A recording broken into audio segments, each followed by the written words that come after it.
મિત્રો, કેટલાક સમયથી એક વાત કહેવી હતી કે આપણે જોઈએ છીએ કે દરેક સમાજના જે પણ સેન્ટરો બની રહ્યા છે એ સમાજના વિકાસ માટે તમે જુઓ કે શ્રદ્ધાના એક સપોર્ટ લઈને એક કેન્દ્ર બનાવીને, અને કોઈ માતાજી હોય, કોઈ દેવી દેવતા હોય, એમની જે પણ શ્રદ્ધા આસ્થા હોય ને એનું એક કેન્દ્ર બનાવીને આજુબાજુ એ સમાજનો સર્વાંગી વિકાસની આવનારા વર્ષો પછી કેવું ચિત્ર બનશે સમાજનું એ માટે એમણે એક તૈયારીઓ કરી દીધી છે.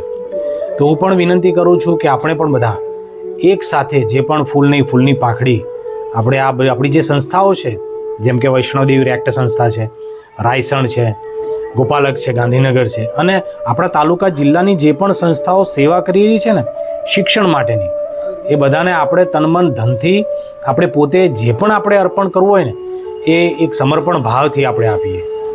આપણું કુટુંબ અને એનાથી પણ બહાર આવી અને જે પણ છે આપણી લાગણી છે, આપણો ભાવ છે, એમને આપણે સપોર્ટ કરીએ. કારણ શું છે કે આપણો સમાજ એ આપણે જ છીએ, આપણું એક અભિન્ન અંગ છે, અને આપણા સપોર્ટથી જ એ ખીલ છે.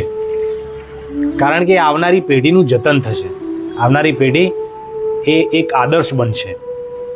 તો સૌને વિનંતી છે કે જે પણ જો કોઈ તનથી સેવા કરી શકે તો પોતાનો સમય આપે, મનથી સેવા કરી શકે તો પોતાના વિચારો એક્સપાન્ડ કરે, અને ધનથી સેવા કરી શકે તો ફૂલ નહીં તો ફૂલની પાંખડી એ સમાજને આ સંસ્થાઓ દ્વારા આપે, અને શિક્ષણમાં આવનારું એક ભવિષ્ય આપણે બનાવીએ.